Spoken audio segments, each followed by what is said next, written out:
Had to wear the Ghostbusters for the Halloween episode. What's up, everybody? Geektastic Sci-Fi here on Free X Agents Media YouTube channel extraordinaire. Hopefully, you guys have had a chance to check out all the amazing content on our channel. Chop Vision podcast, Geektastic Sci-Fi clips and content. Make sure you tune in every week. Wednesdays at 6:30 for the show. Let's go. When you said Ghostbusters, I was going to be like more like Ghostbusters. I never liked Ghostbusters as a kid. I think I might be the only kid that I know. Yeah, I didn't like it. I don't know why. The Firehouse. I know, dude. I know you're a fan.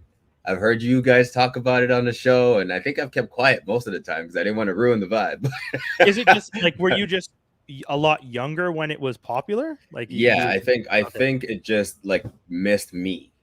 You know what I mean? Like and then by the time I saw it, I was a little bit older, and it was just like, I just saw Robocop. Like, this doesn't stand up, you know? Like, that's kind of like how I felt. You know? Did you watch the not How Did This Get Made, but the Netflix series there? Which one?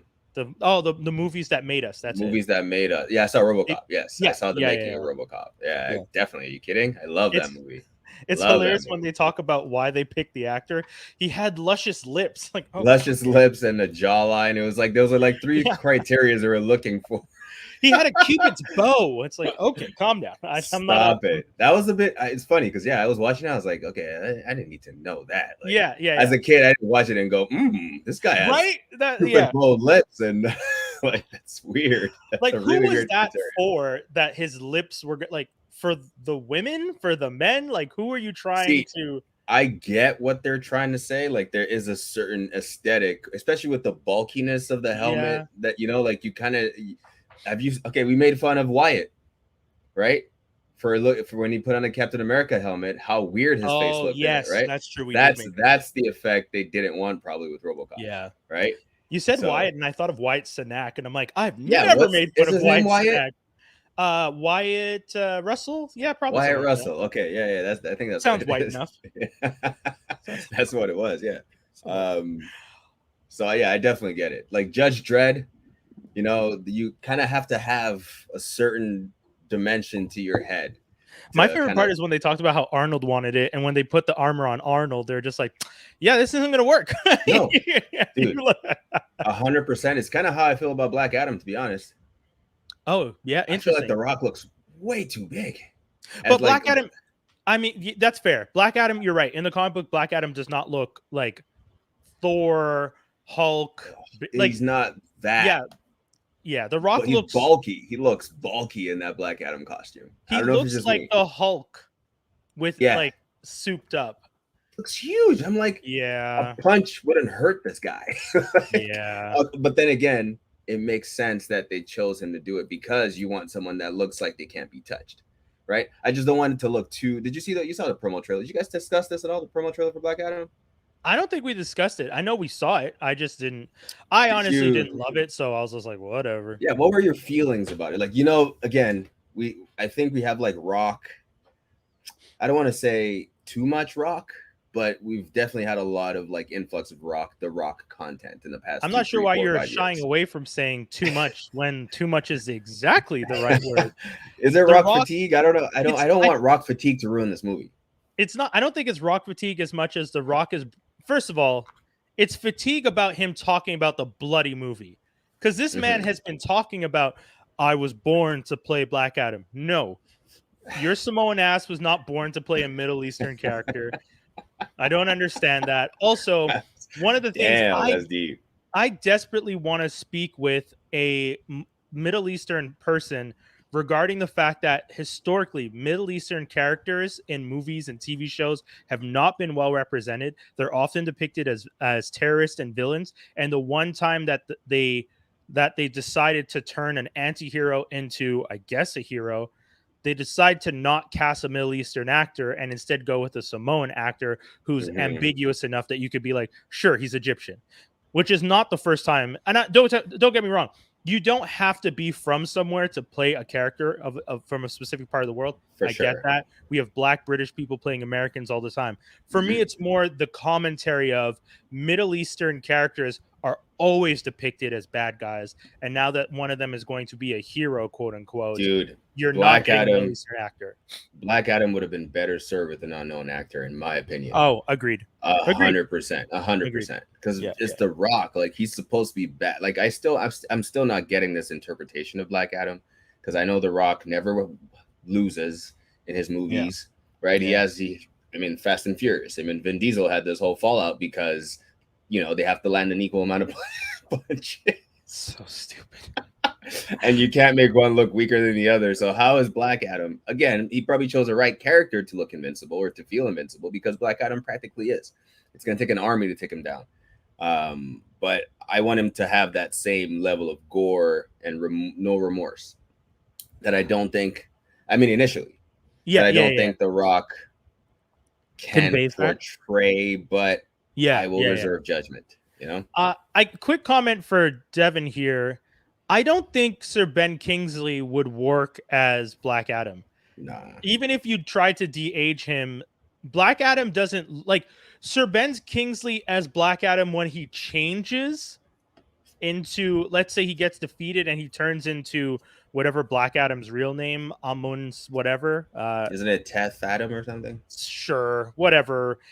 Fake Egyptian inspired name the writers of that time felt was acceptable and not racist in some way. But whatever the name is, if Ben Kingsley played that character, I'd be like, okay, this I could probably get behind and not be mad at. But he definitely couldn't be the Black Adam, the hero. I wouldn't mind seeing, like, that's the thing. I don't know enough Middle Eastern actors to just pick one out. But again, I agree with Toby when he says an unknown would have been great for this. I think an unknown would have been a great opportunity to introduce, one, a Middle Eastern actor, two, give life to this character, three, give an opportunity to someone new, four, get us out of this Rock saying stupidness like I was born to play this role. You're not born to. You were born to be who you are, dude. I'm sorry. You weren't born. And especially if this movie doesn't do well, and you've been bragging that you were born to play this role, what does that say about you? You've tied yourself to this character a little too heavily, and I think that's a big mistake. I actually think it would have been better served. I don't think it needed all that promo. No. I think just on the strength of The Rock alone, you could sell the movie without him being the main one talking about it. No one else is talking about it. I know. It's just him every time I hear about it. And then you're also the actor, and you're probably EPing on it as well. I'm sure The Rock has his hands in everything.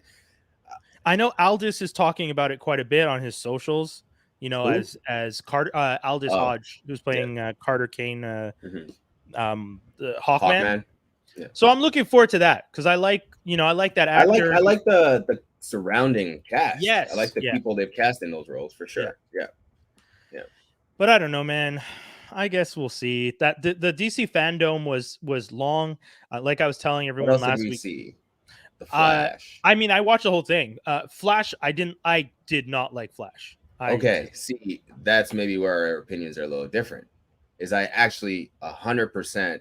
What are you rating your judgment on? Because I like what I saw here better than any Flash I've seen so far. For me, it was more the fact that I just don't like Ezra. I don't like Ezra Miller. I really don't. I tried getting past it, but he's even the fact that when he came out to talk about it, he said, "Hello, DC fan, Dumb and Dumber." It's just like you shouldn't even be the Flash anymore. You were accused of assaulting someone. DC is sticking with you. And as the company's sticking with you, you still came out to the fans and said, "Hello, DC fan, Dumb and Dumber." He said that? Yeah, so that's how he introduced his segment. I literally skipped through all the intros for all the trailers. Yeah. So I saw him talking and skipped through it. I did not hear him say that. And honestly, that's kind of funny. I watch it because that's the thing. He's right. He's like, if you guys are still watching DC shit, you're dumb. Right. That's what it felt like. And it's just like, homie, this is the company paying your bills. That hit home, I bet, though. I bet that hit home. Damn. That's crazy. I love it. Actually, you know what? I like him even more for that. Yeah. See, that's my thing. I think he's too cocky, and he doesnn't have he hasn't done anything to back up the cockiness yet. No. Like he comes out swinging, and it's just like, but you know, like I don't know much about MMA. I don't think Barry. Oh, it's tough, man. Barry's brighter than his interpretation of Barry. Brighter. I don't mean smarter. I mean brighter as a character, as like more energetic version. as like, yeah, he's more vibrant. He's not an introvert. Yeah. Like he's bringing Barry more is pretty vibrant and color to it. Yeah, exactly. I don't like it. So I don't. I mean, I'll see. In true usual fashion, sure, we're gonna see him come on, and maybe it'll be good. Maybe he'll do something interesting. I think they should have gone a different direction with the actor, like they did with Batman, and just kind of like, okay, that was for the Justice League because it was a dark, brooding universe. But now we want to go a different direction with the Flash in this new interpretation. Although they're still, for some reason, tying it into Justice League in some ways, right? Because that whole right. Well, I think he's going to be crossing the multiverse, right? Because he's going to do it. It definitely seems Flashpoint-esque. Michael Keaton is going to be playing Batman. We saw 2 Flashes in the background. One was in a red and blue. Then we also saw the new Supergirl. So we're seeing the elements of a multiverse crossover type thing. Oh, that was the other thing. I said it last week. I'll say it again. DC, calm down with the word multiverse. Calm down. Well, they're trying. They're trying to get some of that Marvel. Yeah, every segment that came on, every single segment, they kept talking about multiverse, and the idea was that the multiverse spans the comics, the TV shows, the movies, and the games. Yeah. And it's like, whoa, stop, calm down. You can't just start deciding that everything is part of a DC multiverse. The webtoon comic about Batman and his family is another multiverse. Anything goes, Like, dude, that's weak. Like, that is stupid. At least make it make sense, like Marvel and Sony have been doing. Like, do something that makes it make sense for them to be tied in together in some way. But all they've been doing is talking versus actually showing, which has been the problem with DC so far. They just talk. They talk. That is very fair. That's very fair. They ain't done ish, man. No, they've animated wise. They've even been lacking. To be honest. Oh my God. Okay, so Brian, I finally saw Justice. Yeah. What the hell was that anticlimactic ending? I told you. I wasn't meant to be this.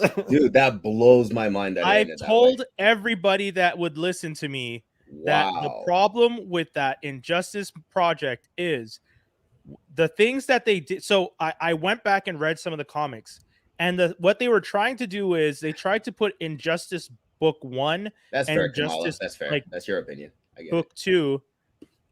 Yeah, I mean, we're gonna always have people that think Marvel and DC. Did you know that you can like both? And that. But sorry, I didn't mean to cut you off. I just wanted to acknowledge that. I always think it's funny when people are like, yeah, you can like both, guys, and you can accept that. I like comics. But yeah, exactly. I like Image. I like Boom Studios. I like DC. I like Marvel. I like random independent stuff that people are making. I like commercial stuff that people are making. At the end of the day, as a geek, I appreciate all comic books. And if any one of them does trash shit, well, even when Marvel does a trash movie, I will definitely. That was not their best outing. Yeah, you know, Black Widow. Thor 2. That was not their best. Iron Man 3. Iron Man 3 at the top of that list for me. You know, we're not talking about it. I know some people will get mad at me for saying Agent Carter, but Agent Carter, not that good. Agents of S.H.I.E.L.D., multiple seasons of Agents of S.H.I.E.L.D. weren't good. Yeah. There were some seasons. Inhumans, we dare not even speak its name. It was so bad they canceled it immediately and have started denouncing its existence. Because I think recently someone asked them, where do Agents of S.H.I.E.L.D. and Agent Carter's fit in the multiverse, especially Agent Carter, because Peggy does come back multiple times and is now in their multiverse, the Guardians of the Multiverse. Yeah. What if series. So it's like, how do you guys try and pretend like the Agent Carter series, which is set in the same universe as Agents of S.H.I.E.L.D., isn't actually part of the MCU? You can't. So you just have to admit it's a multiverse now, though. Like, officially with what DC and Marvel are both doing, as far as I'm concerned, now anything that's ever been aired after Spider-Man and Doctor Strange and after Flash, basically it's going to be all these can be multiverses at any time.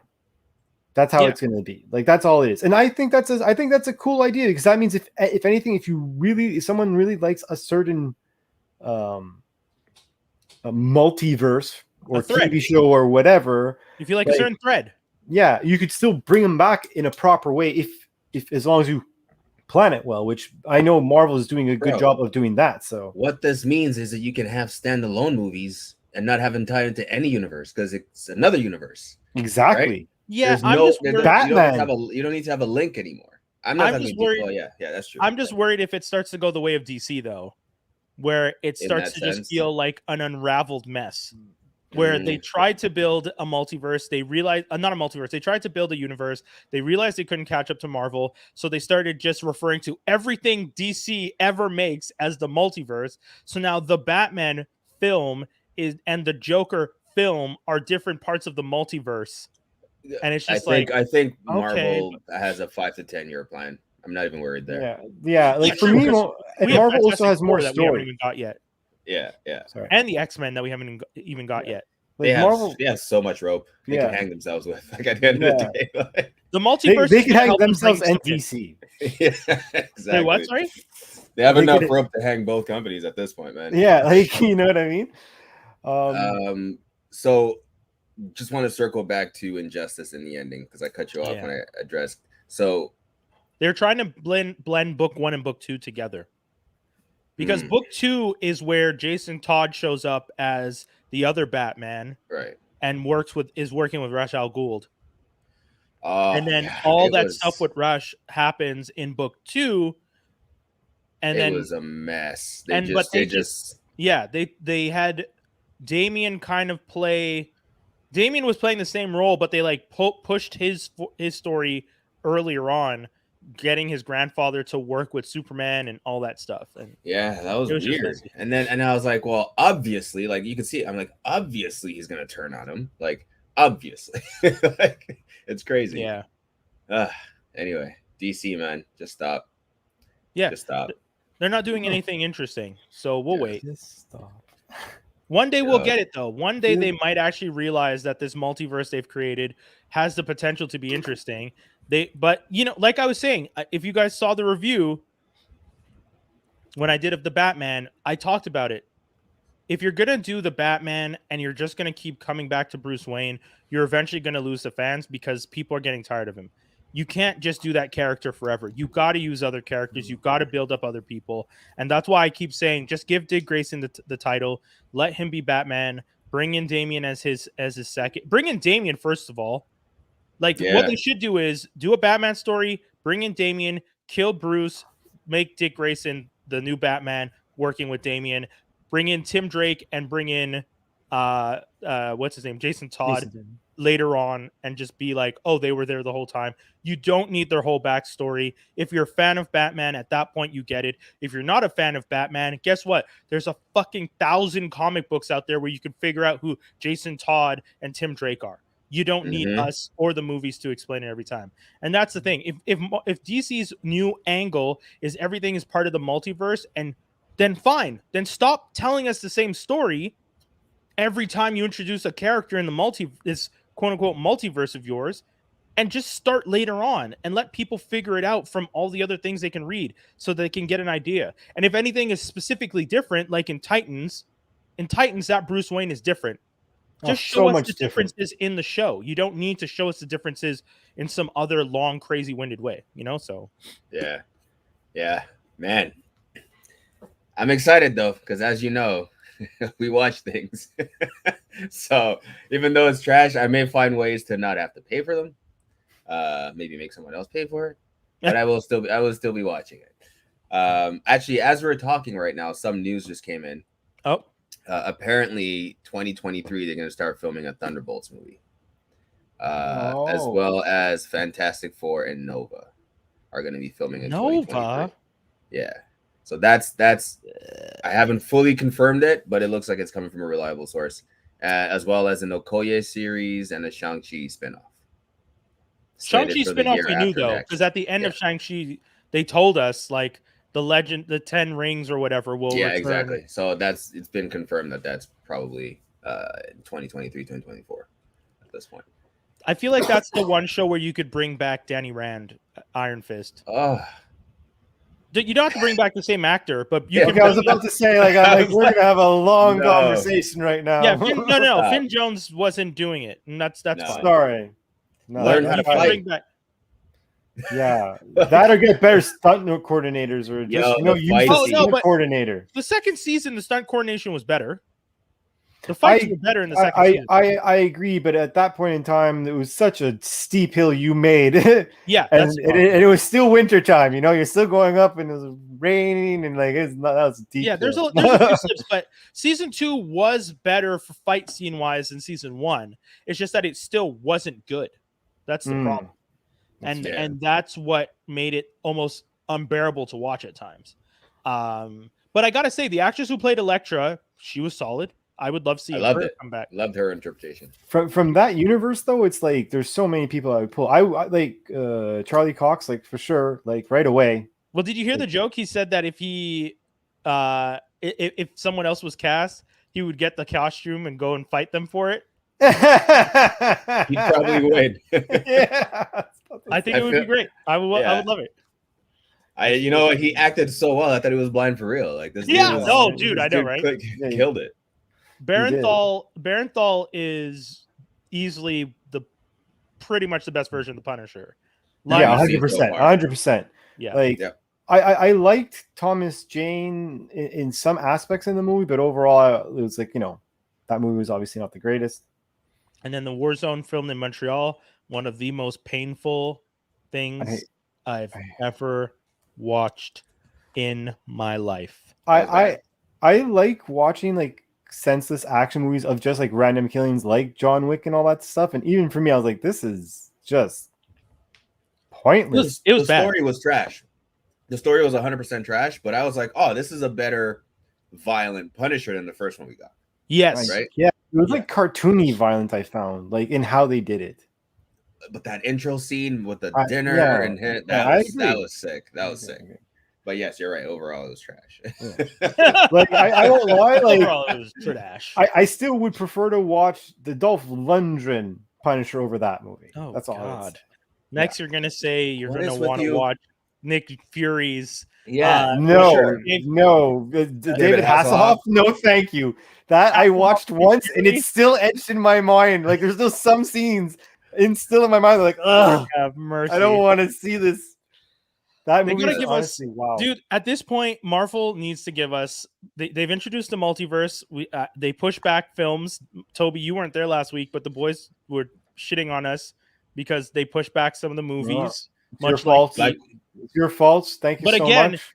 Again, though, I'll point out. I don't care. The point is, you got what you wanted. You got your break, Ryan. You got your break. I didn't get what I want because I don't want them to be pushed back and still be 3 or 4 I want movies him to be in a year. spaced out as well as pushed back.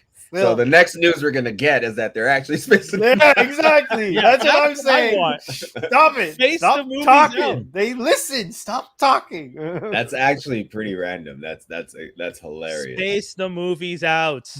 We don't need that many. I also heard Feige's interested in Dark Avengers apparently. Oh, that'd be good. Rumblings. Yeah, there's been rumblings. Well, see, and once again, that's how you feel like they're listening to us because we already talked about Dark Avengers. I guess it was last week that Skinny talked about the idea of Norman Osborn, like a red. Whatchamacallit? Red Goblin, where the Carnage is on Norman Osborn. No. And he was talking about if you're gonna blend the universes. If Carnage still exists and you have Norman Osborn and they're going to be in the same universe, you could do that. And then the way that the symbiote goes from Tom Hardy, Flash Eddie, from Eddie over to Spider-Man is similar to the comic book that Skinny was telling us about, where they end up passing it on to Spider-Man so he can fight Carnage. Wasn't Flash Thompson the guy who was supposed to play Deathstroke? What's his name again? In the original Tobey Maguire Spider-Man. Yes. Right? Yes. The actor, Joe Magli.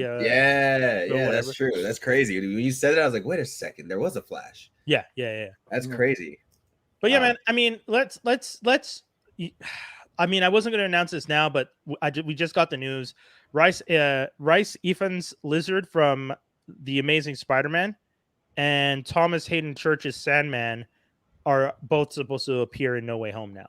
What? I'm As per stupid Empire, down. As per Empire Magazine. So that is, oh wow, that is valid. Yeah, Empire Magazine.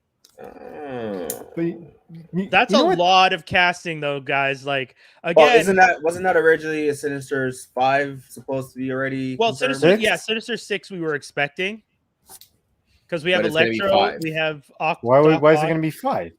They're not necessarily going to introduce a 6th in this movie. Really? How? From what I've been hearing. But check it out. So far, you have Lizard, Sandman, Doc Ock, Osborn, Electro, Sandman. No, you said Sandman. Sorry. Electro. That's 5. Venom isn't going to be in No Way Home. You're going to have Vulture. If anything, you have Vulture. But we just saw him at the end with you see Spider. I'm telling you right now, Venom is going to be at the end of this movie or something stupid. He's not going to be credits. Like he's not going to be. I'm siding with Toby / calling it now. He's not going to be predominant in this movie. Why even have the post-credit scene? Why the equivalent of clickbait, Brian? The equivalent of clickbait. Exactly. So that Marvel fans who hear about this in Venom are gonna go, oh, even when Spidey leaves Marvel, they're gonna move over to Venom because they're connected. Like, I don't think Venom's gonna be in No Way Home. It's also way too many villains for them to fight, man. Way too many. Yeah, and I say them because he is gonna have at least Venom needs time in a movie. If you're gonna have Spider-Man and Venom in a movie, they need time in the movie. Yeah, you can't just put them in a team, dude. Technically, for any character, he's going to need time. The only one he probably wouldn't need time for is Doc Connors and Sandman. Everyone else, he kind of needs time to deal. Well, and Vulture. They made Vulture a way more important character in the first movie than Vulture has ever been. Vulture is an old crazy man who does stupid shit. Like, he's not really that. But when it comes to Doc Ock, who's a genius, when it comes to Norman Osborn, who's a genius, Spider-Man takes on some of the smartest characters in the universe and fights them regularly, and usually those are arcs. Like, he doesn't just the Sinister Six stories are always a lot of infighting and him trying to deal with them. And they're usually long. Like, we're gonna have to see, man. Like, who knows? Because for all you know, they're gonna do a thing where every time he goes into a new universe, for some weird reason, he remembers all of these characters and fights them one by one, and it's just gonna be based off of the movies before. They could be that crazy. No, I don't want a gauntlet run. Not a gauntlet. Yeah. It could be a gauntlet run for all you know. No. A gauntlet run is I don't want it. Bad. I don't want it. This is what he spends 5 minutes fighting one, then it's on to the next one. Well, I don't know. But oh my god, dude! If that ends up being the movie where he's just being thrown through the multiverse, no, I'm gonna be so disappointed. I'll be mad. I'll walk out. Quoting it now. If it's a gauntlet run, Toby has to walk out. 100%, and I will film myself live on Instagram walking out of the theater saying, I fucking hate you, John Watts. I hate you for doing this. You ruined another Spider-Man on the third one again. Yeah, true. Every time you get to the third. It's always the case, huh? Speaking of the third ones, I actually just rewatched the original Spider-Man trilogy. And how bad is the third one again? I enjoyed it. Get the fuck out. Lies. What are you talking about? I don't want to talk. I swear. Just snowboard fucking kite thing, whatever fucking flying machine. Get out of here. Toby's just doing this for hot takes. Right? This clickbait again. That's all we are. Is clickbait. You guys know if I mean what I say. Okay, here's the thing. I like Spider-Man 3. Sam Raimi knew what he was doing. So obviously we all know that wasn't Sam Raimi's movie, not the movie he actually wanted to make. He didn't want to have all those villains in the one movie. But outside of Eddie Brock, I genuinely enjoyed all the relationships. I actually really enjoyed Goblin in this one. What's it called? James Franco's Goblin. I enjoyed that relationship. I forgot with him. Franco becomes Goblin. Right? I enjoyed the friendship, the betrayal when he actually remembers from his accident after they fought. Like that whole it made more sense to me now than it did when I was younger, because I think I was more focused on the characters. like the villains, and then Venom being not necessarily the Venom we were all expecting at the time. So it just took us out of the movie. I guarantee you, just go back and watch it now. Sandman wasn't that bad, actually. His storyline made sense within the grand scheme of things. Yes. Who else? I've always said that Sandman wasn't the bad. Sandman was actually one of the best parts of the movie. Yeah, I agree. No. I agree. Was there was a third villain? What am I forgetting? I mean, you said Goblin, Venom, and Sandman. Is there anyone else? That was it, right? Because they fought those two at the end. No, you're right. And then the team up between Spider-Man and Hobgoblin at the end, I thought that was cool. And then also the sneak peeks of the Lizard, the professor, right? That whole like tease. I was like, oh man, what would have happened if, he had just gotten the symbiote? He was just telling. I was about to say symbiote for a second. He just got in a symbiote. He was talking to Peter about like, are you sure you didn't come into contact with it? Just there's a little subtleness and nuances to the story that I really appreciate now that I didn't before. So anyway, I do appreciate it more now. It doesn't like go up in a score or anything like that, but I just thoroughly more enjoyed it today than I did like 15 years ago. But speaking of the Lizard, I was always hoping that they would have had that Garfield would have had a second movie with his Lizard, because I thought his Lizard, I would have liked to seen that Lizard completely fully like snouted out and stuff. You know what I mean? Yeah, like, same here. I just hated that they gave him that Scarecrow background. Yeah, exactly. He's trying to like turn the whole town into something with some gas or something in the water. They could have done better with the Lizard, I think. That's another lazy ass storytelling thing that they've been doing lately. Sorry, but Titans is making me. I caught up on Titans, and we'll get to it in a bit. But this whole poisoning the water thing, like, you did it in Batman, you did it in Titans, you've done it in like. It's lazy. It's super. It's not the only thing villains do. Didn't they do it also in The Boys? What was it? Didn't something happen with water? I believe you're correct. Something happened in The Boys with water or something. It's just stop doing though. Poisoning the water system is not the only way villains. You could do clouds. You could do hell. In the 80s, there was a dude who put poison in Tylenol capsules, and a whole bunch of people died, and they never caught that dude. Do that story. It doesn't make sense to me though that the Lizard. It still didn't make sense to me even now that the Lizard wants to turn the town into people like into Lizard. It just didn't make sense. Yeah. He didn't want to be alone, Toby. I was joking. It's a bad joke. He didn't want to be alone, so he went to the sewers because he didn't want to be alone. Like, you know what I mean? And there's so many characters that I like. There's archetypes of these characters across all the stories, and I'm getting bored of that too. Mm-hmm. Killer Croc, Lizard. I want new villains. Yeah, I want the new Superman stories. reference in Eternals a little bit. Yeah, can we? Dude, at this point, I love Marvel, I love DC, but this is why I've started reading. Like, this is why Image Comics has been so interesting to me. This is why when I read Invincible, I was so happy. This is why when I read The Boys, I'm so interested. It's Dynamite and Boom Studios. There's so many different stories being told from people who are inspired by these original things, but are now trying to tell completely different stories and trying to find their own ways of doing it. Or hell, even if they're ripping off the exact same thing, it's just interesting to watch them do it, as opposed to DC, which is like, we have one Superman in space who's fighting this guy, and we have Superman on Earth who's doing this same story again, and Batman came back from the dead, and Dick Grayson had to give up the mantle and go back to being Nightwing, and then he loses his powers, his memory, and becomes a secret agent. Like, God damn it, what the hell are you people doing in comic books these days? And then this is supposed to be the inspiration for movies, and then that you wonder why the movies are a mess, because it's just like, well, the comics have been kind of a mess for a while. I'm not losing hope. I just feel like we've gotten to the point where the writers. I was hoping that people who read these comic books would be inspired to write something completely different with the characters, but I imagine the companies don't let them go too far out of the frame, and that's why they all end up deciding they want to write something different. Like, go back a couple years to when you let Brubaker do Winter Soldier. That's when things were getting cool. Yeah. That's a lot of the stuff that when they allow people to actually like think outside this proverbial box is what they're actually putting into the movies today, right? Brian Michael Bendis, when you let him redo your whole universe and just called it 1610, it's just like, hey man, what do you want to do? I'm gonna change everything. What? Yeah, Spider-Man's gonna die. I'm gonna make it a black kid. Quicksilver and his sister incest. Sure, why not? Let's Captain America pretends to be Black Panther for a bit. Whatever. Let's just keep going crazy. Like, what the fuck are you talking about, man? But Brian Michael Bendis is one of the most respected writers because of how crazy he wrote and all the things he did. I agree. Brian Michael, he's dope. He's dope.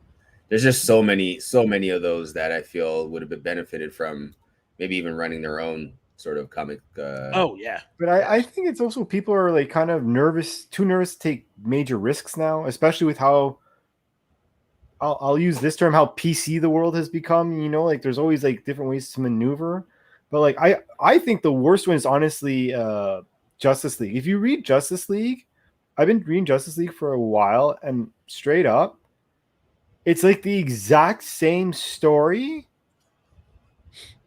or exact same 3 or 4 stories in a loop. Yeah, and it's just, and you're just 100%. There, and you're like, what happened to times when it was like identity crisis or like like one of those, like I want something that like somehow touches home. Trinity. Like hell, go back to the year that Batman, Superman, and Wonder Woman were gone, and you guys had to write the entire universe and keep it interesting without the 3 biggest stars in your universe. That was a crazy year, and it was still interesting. As a fan of the Justice Society of America, that was some of the best writing because they never had those 3, and now they were being called on to help out more because the Trinity, as they were called, weren't there. And that's what I want to go back to. I want to go back to a period where they're writing because they're scared, like they don't have the training wheels. Yeah. That's what it is. Batman, Wonder Woman, and Superman are the fucking training wheels on the DC bicycle. And for Marvel, it's Spider-Man, and I mean, it's just pretty much Spider-Man. It's pretty much Spider-Man. Yeah, Wolverine. It is. Wolverine. Oh yeah, and Wolverine. True. Wolverine, because Wolverine in usage. Because he could go into like anything. Teams. Yeah. It's like you have. It's because they have a staple of like Wolverine, Captain America, Beast, Rogue. But that's more Hawkeye. No, I'm saying all these people are on both the X-Men and not Hawkeye, but all of them have been on the X-Men and on Avengers. Yeah, recently though, I'm talking like for 10 years, Wolverine has been on. Everything. And that's why they had to kill him at one point, because they realized, we've overused this character. We need to start giving other characters to shine. Wolverine can't be the only character willing to kill in the Marvel universe. And I think that's one of the problems. The only hero willing to kill. Yes, fair. The only hero. Yeah, right? Yeah. That's interesting. You're right. Who else? Because Deadpool's not a hero. He's an anti-hero. Same with Venom, same with Punisher. Yeah. Like those characters, you can't put them on teams because they don't tend to work with the teams. Whereas Wolverine is the one that is on the teams. Everyone's kind of okay with the fact that he goes berserker and does what he has to do. They kind of give him shit for it when he does it, but then he acts a little gruff, and then they just move past it, or they kick him off the team and they bring him back anyways because they eventually need him. But the thing is, I find Wolverine is like, it's like Wolverine was the attempt of the first anti-hero, but because people just liked him, they put him in the class of hero.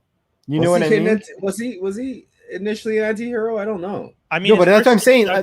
But I'm saying his Hulk, story. Right? Yeah, but I'm saying his story arc. If you think about it in general, like he acts like an anti-hero, but he's the only hero who's essentially he's an anti-hero covered in hero's clothing. No, really I think he's just a broken hero. He's like a broken person. Like his I would say more upbringing and his experience made him have to put up this tough. No, No, he had training and he broke down and he decided to use that training against. I didn't hear who you said. Frank Castle. Punisher is broken, but he's also a murderer. He's exactly. Whereas Wolverine technically can't control when the Berserker mode takes over. He's taken plenty of lives more than freely. Like freely? You mean when he was part of? How about he's killed people just because he wanted to kill people for sure. Punisher is going out of his way to try and clean. Punisher is doing what Batman does, but is killing people. There's a difference. Wolverine is just joining teams and is trying to help maintain the status quo. And he's willing to kill the villain. But he's not gonna go after I kill this guy, and I'm gonna go to this hood and kill this motherfucker, and I'm gonna go to the next hood and kill. Like he's not plotting it out like that. It's just not part of. Punisher has like a whole map of like, okay, got to kill these 7 guys over here. Gonna kill like Wolverine doesn't have a kill list of who he's gonna go after. He's just on a team, and when he has to, he's willing to take the plunge. And he's genuinely trying to be a good guy. Yeah, that's why I would say like Wolverine is broken in the sense that he's willing to kill. Frank Castle is a murderer who got broken, and his murder's soldier, like, you know how the military breaks you so that you can kill? Mm-hmm. He's broken, and his soldier training has led him to be a mass murderer who does it under the guise of, I'm doing it to protect all these other people because I lost my family and I don't want other people to lose their families. But ultimately, you're just a fucking murderer. Like you're not. They both even if they're bad guys, you're still killing all these people. You're not reforming them. Also, 100%. His method doesn't work in the sense that when you cut the head off of a mafia, like it creates a vacuum and everyone just starts going crazy. But essentially, someone will rise to the top. That's true.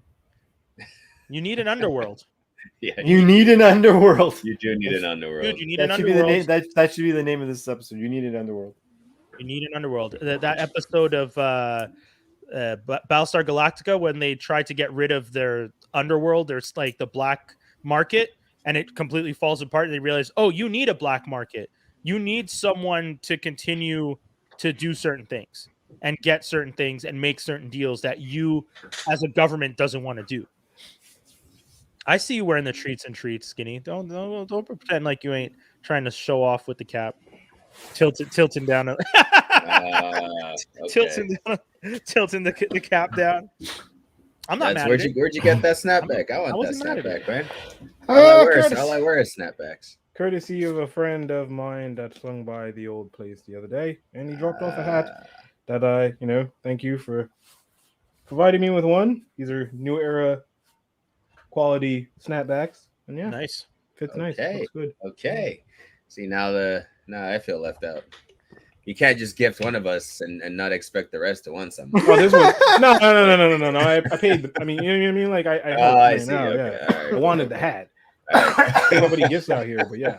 I mean, kind of a gift. It was especially since I'm the only one who didn't get a treat last time. I'm the one who should be getting You guys all got to celebrate last time.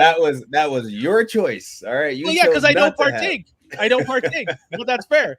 I was told I would see some other sort of gift at some point, and then I never heard. It's all good though. It's all good. He's living his best life, and we appreciate him. We respect him. He's a cool dude. Don't get watermelon Mountain Dew, by the way. I told I could have told you that. Shout out to Danny. I was just like, listen, go to the depth because I didn't have a mask on me. I'm just like, I'm holding the kid. Can you get me some like red Mountain Dew? Because have red Mountain. No, I come cold out. Red. Yeah, I meant cold red. Yeah. So she comes out, and then I'm like, this looks a little lighter pink than it should be. Whatever. Untwist the cap. Go and take a chug. What did I get? Racism in a bottle. That was terrible. Wow. What does that taste like? Racism in a bottle. Because they expect us, and y'all know who I mean by us, to be, watermelon. This is I thought it was Gatorade. So it's watermelon Mountain Dew. Yeah, Major Melon. Trash, bro. This is garbage. Horrible. This is not good. I'm afraid to drink that because I feel like I'll get sick. And nah. Wow. All right. I got a 1:30 tomorrow that I actually should be prepared for, so I can't really be fucked up for that. Watermelon Mountain Dew. Guys, we got a few shows to discuss. Skinny, Skinny, we'll get your take real quick though, because we were talking. We talked a lot of stuff, but DC sucking. Oh, wow. Just write it, huh? Let's no. We do this at least once a month. I know, yeah. That's what I was just saying. One thing that they announced though that I think you would appreciate, they announced that Lizard from The Amazing Spider-Man and Sandman from Spider-Man 3 are both going to be in No Way Home. Yeah, well, yeah. Like we knew that, and everybody like. Okay, You know so the mean? thing we My said toys was knew that. Like we're concerned that the movie is going to end up being a gauntlet run for Spider-Man, where he's just going through multiverses. Toby said if that's what happens, he's walking out of the theater. What are your thoughts? A gauntlet run, so he's just going to be running through multiverses and fighting. And like, first? yeah, and then meet a final boss who's Doc Ock. I feel like maybe to try to get to the right one, it might be that. Oh my god! But I feel like they okay, because this has potential to be a 3-hour movie. Potential, yeah, easily. It is going to be a 3-hour movie. We know that. Okay, so then they can do that in the first like hour, but he gets like ass handed to him, like bad. Yeah, like, and then doubles back, and if they do what we think they'll do in that their movie with Sony Boy going ahead and jumping over. And it'll just be 2 birds, 1 stone. No! That's it. Sinister Six, Spider-Man and Venom, Maximum Carnage, some kind of shit. Who knows? I don't know. God. But if they do a gauntlet, I'm saying I don't think Venom will be in it. But you think he'll come in like afterwards? Yeah. I don't want that. I don't know why you guys are saying bad things today. You guys are putting a lot of negative space out in this world. You're so nervous. I don't like any of the squares. I don't like any of the other squares other than my square right now. You got to look at it from this perspective. Like, okay, Tom Holland's not going to be doing this role forever. You see him trying to do grown man things out here. So yeah, he's trying. The key word is trying. Yeah, he's like my friend. He ain't running far from the tree. I tell you that right now. Exactly. He's not doing well. But you know what I think ruined it for Tom Holland? He's gonna have what Daniel Radcliffe had, where he's not gonna be able to grow out of that image. I feel. Yeah. I don't think, because at least Daniel Radcliffe looks like his age. Yeah. Well, but the last movie he did, which was really, really serious, that got a lot of good reviews, and he did like some, a good role. It was a good role. Oh, the Western one where he plays like that's true. That went well. That was good. Yeah, so I didn't see it, but he's like some son, and there's a gun, and so I don't know. I digress. The son, and there's a gun. Oh, God. Essentially, I feel like they want to set it up in a way so that when and if Sony does break free and takes their Spider-Man back, they want to have him in a good position so that he won't be all like we might even say at the end of this, it might be a one more day type of thing. We might lose the MJ that we know. She might go on to do other things. This Peter might not. I think it's Aunt May that's going to go down. You think she's going to go down? Yeah, that'd be heavy. Oh, damn. That'd be heavy, and yeah, I'm for it. I'm with it. Yeah, I'm with it. Her and Happy in one shot. And then after everything goes down, you're going to go back to Doctor Strange lair, and he's going to cast the right spell. Where everyone forgets Peter at the end still. Spider-Man at the end still. It's still going to go down. I mean, at the end, they're still going to do that. I agree. But I think it's going to be not Jet. It's okay. It'll be also MJ too. Yeah, that everyone. She'll forget. Yeah, I agree. I think they will do that. But I'm not down with the gauntlet run. So you are actually okay with that, where he's just going to different multiverses and fighting one. And I don't think it'll be different multiverses. I think they're full. Like, you know how in Doctor Strange it folded in. I think they're gonna fold in to this one, and just a bunch of shit's gonna go wrong. Okay. Because there's no way he's gonna take on 6 motherfuckers and like not get his ass beat. Or I mean, I want to see it. I know who Grizz is talking about. He's talking about Ned. Ned Leeds. Ned Leeds kid died. That's so wrong for you. He's not Filipino either. Jesus. I know. Is he Filipino? Is he Filipino? I don't think he is, but it just. I don't know. I knew he was. It took me a second because I was like, I don't think there's a fat Filipino in Spider-Man movies. And then I realized, oh, you're talking about Ned. I don't know if Ned's Filipino, but whatever. I realized. I figured out. Man. Who is he Filipino? Yeah. Question. Ned. Good old What's his Ned. name? Jacob Batalon or something? Yeah, something like that. No, I think he's like Hawaii. Well, okay, maybe he might be Filipino from Hawaii or something. But anyway. Okay. He also has 2 confirmed suit changes in this movie. And I don't think he's Spider-Man? Yeah. Yeah. So then he has 2 or 3 confirmed suit changes. He starts off in the tech suit, then he has this like gold thing. Yeah. Which is like the advanced suit, and then apparently there's like another version of the same tech suit. But at the end of here's the thing, y'all. Here's the thing. This is the thing that's gonna piss people off. People are gonna get mad at me. But none of those suits have Peter Parker faces, so it could be the other Spider-Man in those Exactly. It's gonna be what? I think it's Tom Holland playing, but I say it's Tom Holland playing other Spider-Mans. Like different versions of him? Yes, because he's going through the multiverse. Why would he only have...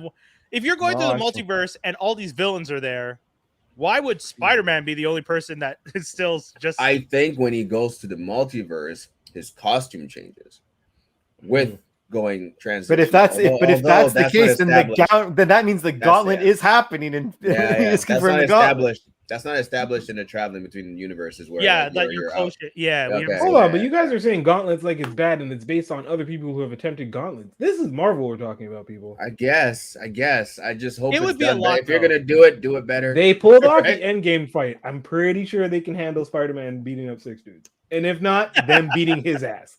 I'm pretty sure they can handle that. Yeah, unfortunately, Spider-Man's about to get jumped in. Remember, Civil War didn't fall into itself, and everyone's like, "Oh, this is gonna be crazy! 18 superheroes on the screen! Oh God!" Civil War ended up pretty okay for that fight.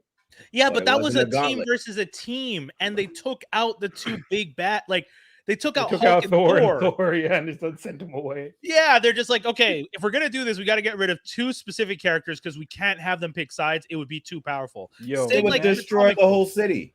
Yeah, those two fighting on either side. Imagine storyboarding 10 years. Oh my God. To know that's going to happen. Okay, so we want this to happen, so we need these 2 motherfuckers gone by this point. Yeah. What? No. Yeah, no way. That's fucking wild. Super nuts. Anyways. Shows. Civil War. Fun, though. Dang. I am not down with the gauntlet.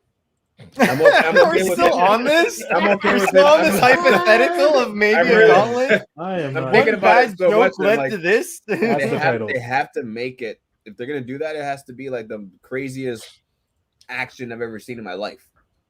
Right? Because like I don't want him going to one universe and then running into Doc Ock randomly and then barely getting away and then somehow falling into Sandman. And, I prefer the folding in. He encounters them around the city like randomly. Yeah. Then he's like, oh shit, I can't face these guys all on my own. I need help and figure out how to, because our Spider-Man, as we know, always needs help. He can't do it. He hasn't been able to do it on his own. Shots fucking fired. Good point. That's true. He has not had fired. I admit it though. He has not had a movie where he himself has been able to handle a situation. What do you mean? Far From Home. What did he do? Oh, what Mysterio. No, that was part of the game. He beats Mysterio on his own. Yeah. No, Happy comes to the rescue the plane so he can rebuild his suit. He gets a new suit, but then he does the rest. Yeah, in the end. So what?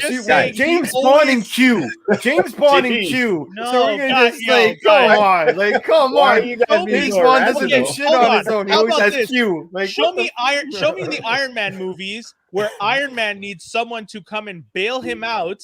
That stupid child out of freaking nowhere. I said Iron Man. I didn't say the Iron Man 2 or 3. In Iron Man. I said Iron Man. I didn't say Iron Man 2. The scientist kills himself so that he can live to get the time to make the fucking thing work. Okay, all right, fine. That's if we're gonna go, if we're gonna go that granular, not understanding the difference here, Dave. Still, I'm saying this because it's ludicrous. What you're saying is that's not. Both are equally ludicrous. Tony Stark and another guy are trapped in a cave together. They're both fighting to get out, and to get out, one of them sacrifices himself. Is not the same thing as Peter Parker never fucking knowing what he's doing and Iron Man showing up in his suit while he's at a wedding being like, kid, I told you not to fucking do this. You don't know what you're fucking doing yet. Here, I'm going to fix everything for you while you fucking split this boat in half. I'm sending my guy so this boat full of people don't die because you're stupid and he made the whole plan together with your webbing. You weak, stupid little bitch. I'm Iron Man. Be done. But Iron Man wasn't Iron Man when he was in a cave either. Remember that. Exactly. That's the other thing. What's his name? The Punisher sidekick. And in the end, he did beat Vulture without that suit. The Punisher second. Yes, but that's what I'm saying. His character always needs to gets completely defeated. And only when he had a building crushing him was he just like, I'm Spider-Man and I can do it. That's Spider-Man essentially. Honestly, I know, Toby 16-year-old, Maguire's Spider-Man wasn't that bitch made. No, he killed the motherfucker in his first movie. Spider-Man. You're right, though. You're right. He did impale my the favorite. dude. That's my favorite Spider-Man, man, to date. Straight It's up. true. I He love kills Tom Holland. Norman. Straight up man. kills man. You're saying problem. really? And he told Aunt May, I'd fucking kill that motherfucker. He straight up, like, give away your identity without giving away your identity. Like, he straight up just told her. He's gone, Aunt May. He's never coming back. I'm like, how does she not know who you are now? Perfect. Yeah. Perfect. Mama, I killed a Yeah, man. yeah. Honestly, It's funny we're talking about it because I said it's still fresh in my mind because I just rewatched that trilogy and I remember watching the scene and I'm like, what the hell? Yeah, man. Meanwhile, Tom Holland would get like queasy, like, oh, I don't want to. Every time Tom Holland had to kill somebody, it was just like, oh, the droids did it. I didn't kill him. Well, watch. Hey, he's about to learn some shit this movie. I know, because true, eh? Yeah, for sure. If Spider-Man has to get beat down to get back up, he's about to get beat down. This is the movie where I think this. Okay, I'll call this though. Tom Holland kills somebody in this movie. Spider-Man kills somebody in this movie. By accident. Ned's turning for sure. He's gonna kill Ned. You think Ned turns in this one? Come on, multiverse. Yeah. What? Ned's head's all bald. He didn't shave off all that pretty hair for no reason. Fuck that shit. Toby, I think I know you say by accident. I think they're gonna finally give us Spider-Man defending himself and killing someone with intention even if it's to defend himself, he still actually kills a character.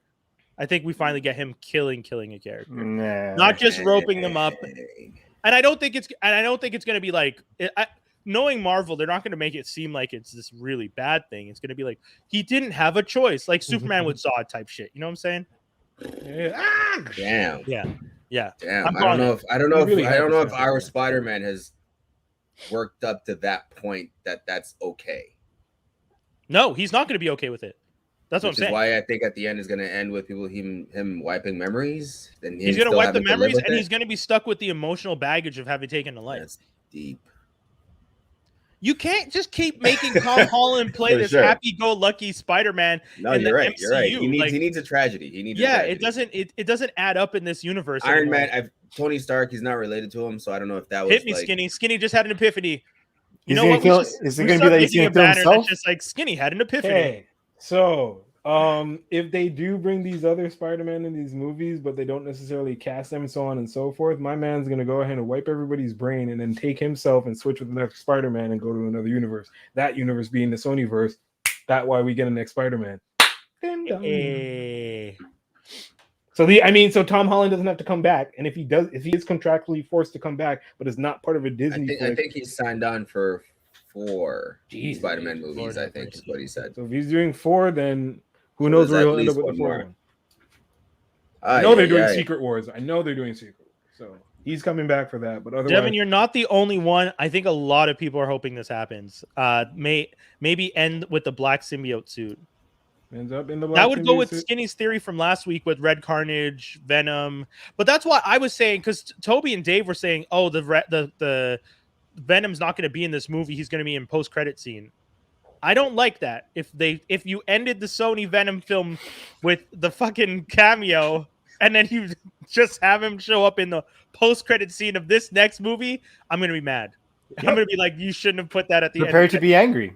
They literally show Spider-Man. Guys, I'm prepared to be really upset with this movie. That's why I'm going in with one. If all 3 of those fucking Spider-Man show up, I'm going to be annoyed already. It'll be handled properly. Oh, they will. Don't worry. That's what they are, dude. If not all 3, definitely at least Toby's. Yeah, because I really don't care for what's his face.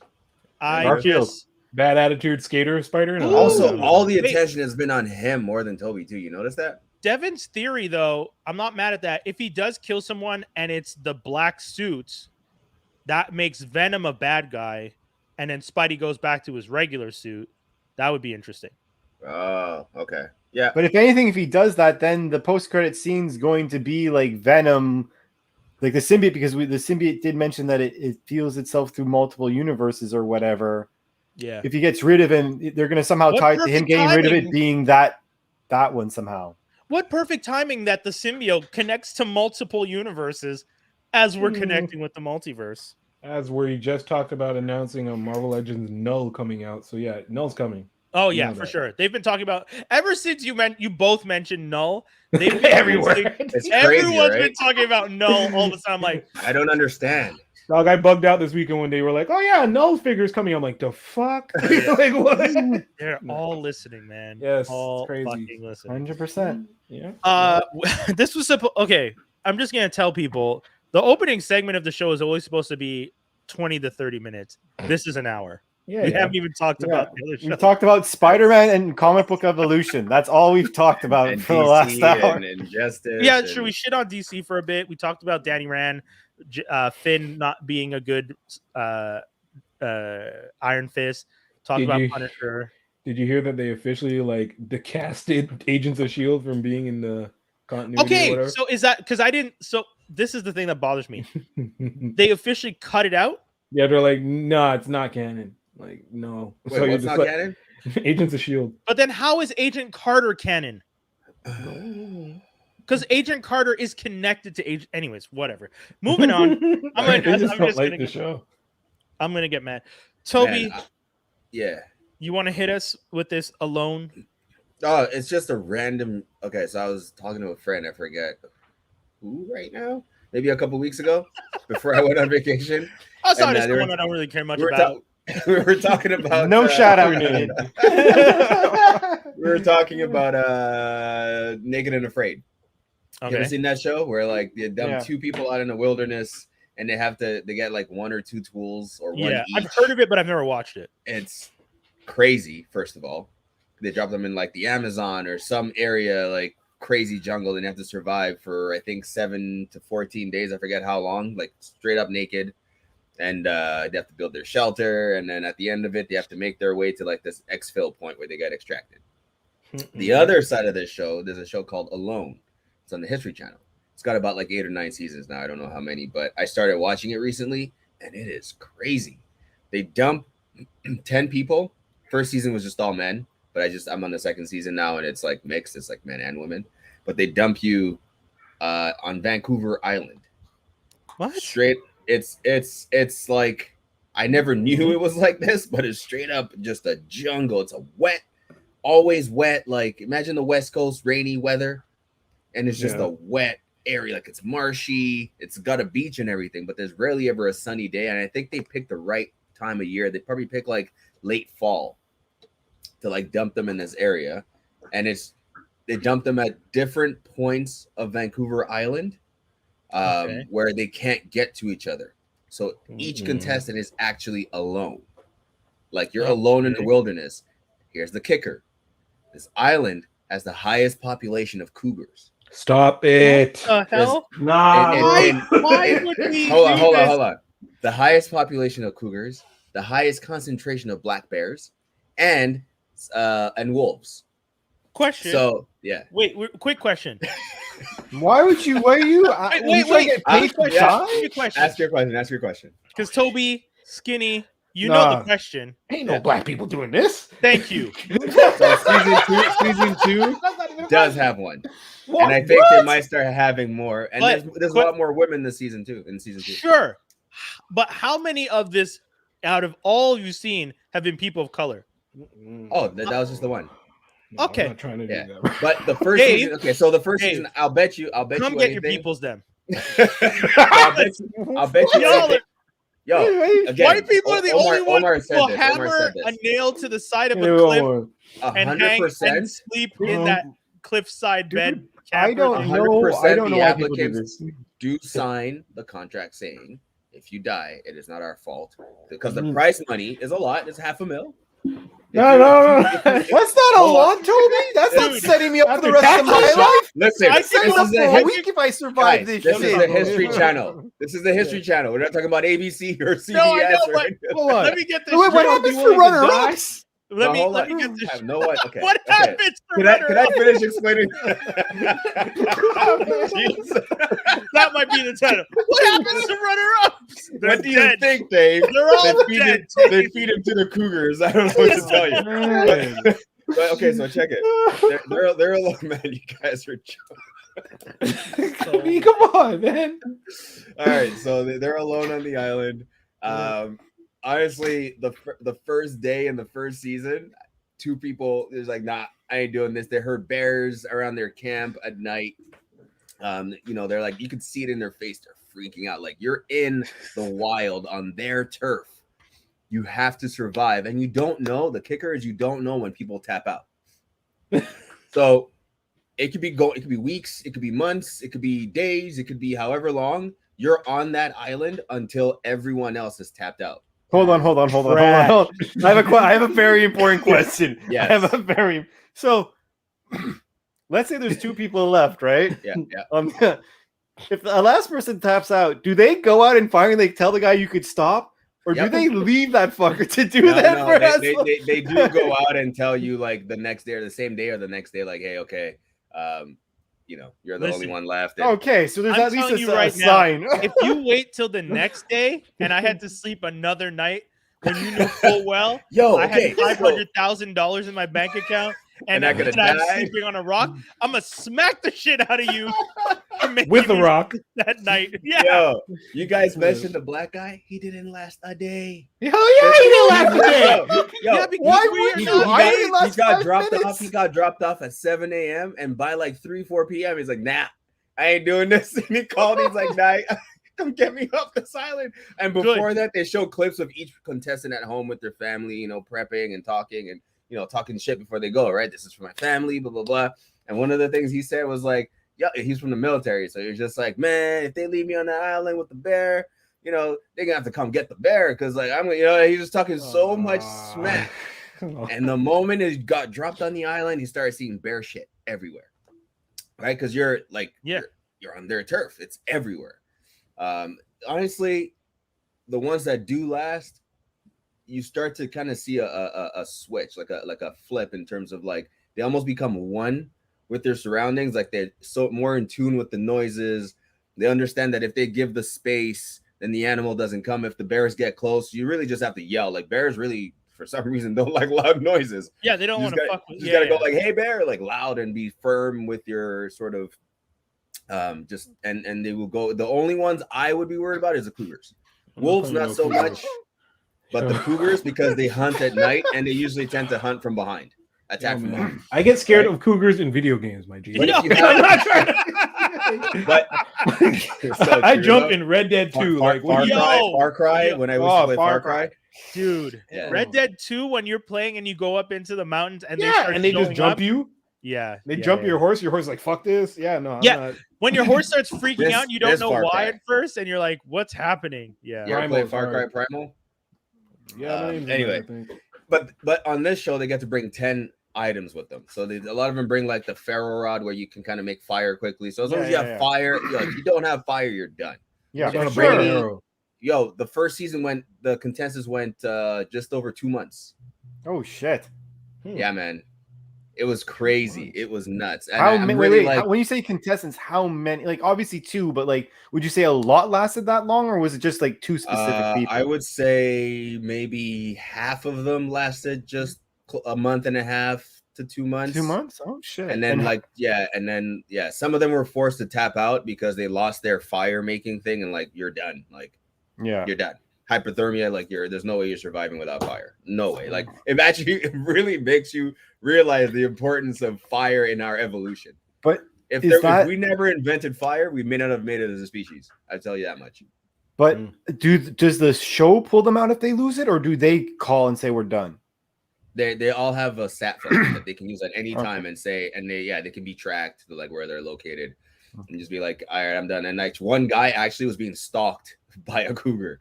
It was being stalked though. No, sorry. It was being stalked by a bear. The bear wouldn't kind of leave his camp alone. And honestly, if he had waited it out, the bear would have left, I think. But he was just like, to him, that was his moment. Like, is this money really worth it? Like, you really see a lot of people question. They want to go out there for this experience, but then they start questioning, like, what they're doing because it's fucking crazy. It's crazy. It's brave as hell. It's brave. Is anyone going to jump in on me on that? Like, brave? It is. It's suicidal to Toby. That's suicidal. A little brave. It makes you realize, like, I dig being a survivalist. Like, hold on. Yeah. Is it considered brave if there's a $500,000 payout at the end? Because to me, that's not brave. Brave would be if you were just an outdoors person and there was no money. Because then you're just brave. You're just doing shit. Yeah, if but there's then $500,000 at stake, a lot of people gonna be quote unquote brave all of a sudden. Yeah, but it weeds out. That's the thing about the show is that it weeds those people out early. Those people that are just there for the money that don't realize just how much work and how much danger they're gonna be in are the ones that are out within the first week. There was one girl, she was doing pretty well actually in season 2, and she unfortunately accidentally cut herself with her axe on her hand. Yeah, and they had to get her out of there. No, it was yeah. So they're gonna smell your blood. You need to leave. I got honey on my knees. How are they taping this show? Here's another thing. Each contestant is given camera equipment. They're filming themselves. Boo! Yo, and you gotta film yourself. Yeah, man. Yo, they're putting some Blair Witch shit. Like what the fuck? Yo, so you realize they're talking to the camera. There's another element to it. Every time I realize this is happening, I'm like, oh, like how crazy is this? Is that they're talking to the camera, and you're used to seeing reality shows and stuff like that, and then for a second I'm like, oh shit, this is real. Like they're by themselves.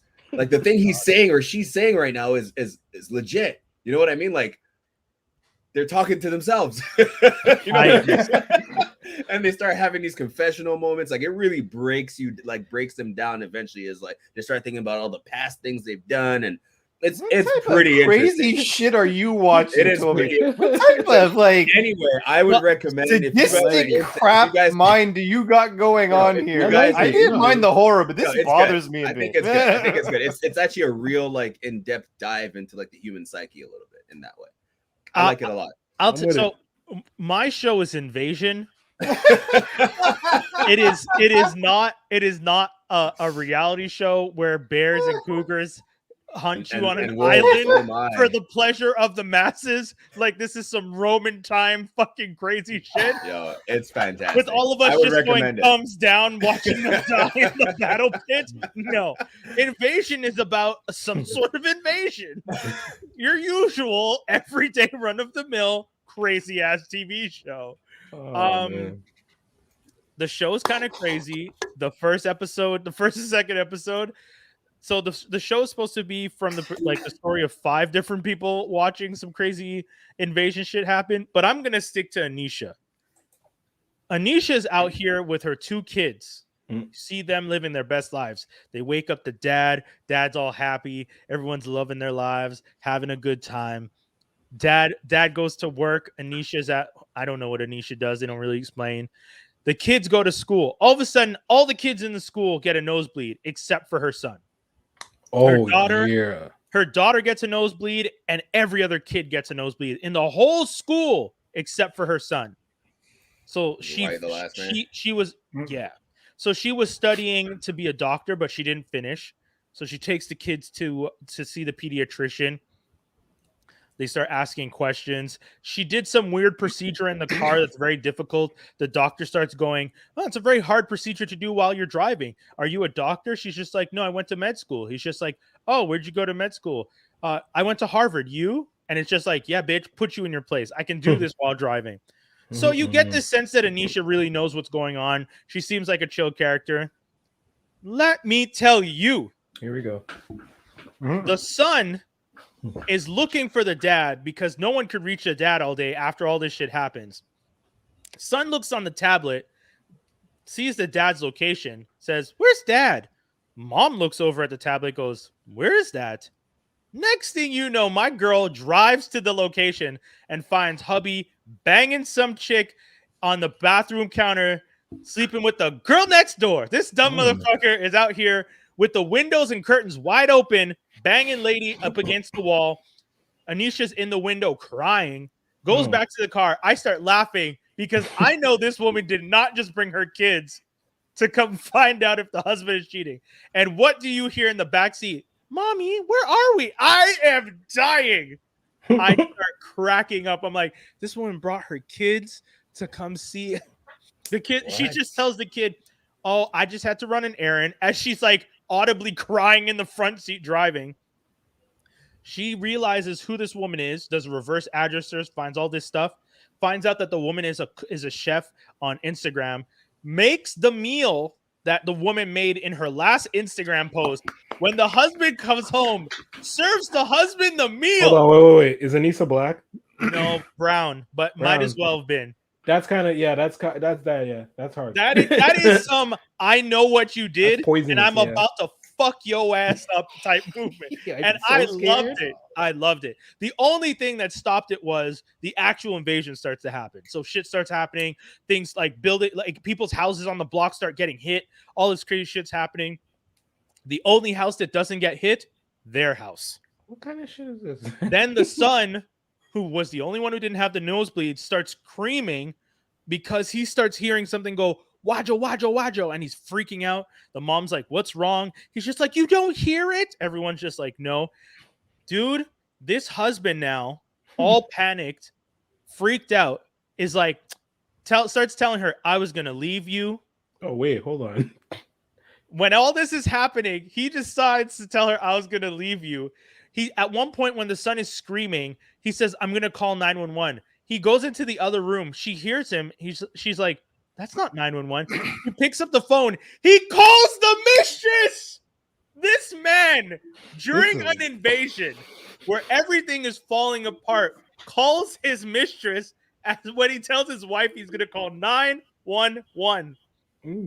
Kind of bad. Oh my god, dude! At one point, everyone in the neighborhood starts getting into their car and they're driving away. They get into his car. The car's not starting. It's a Tesla.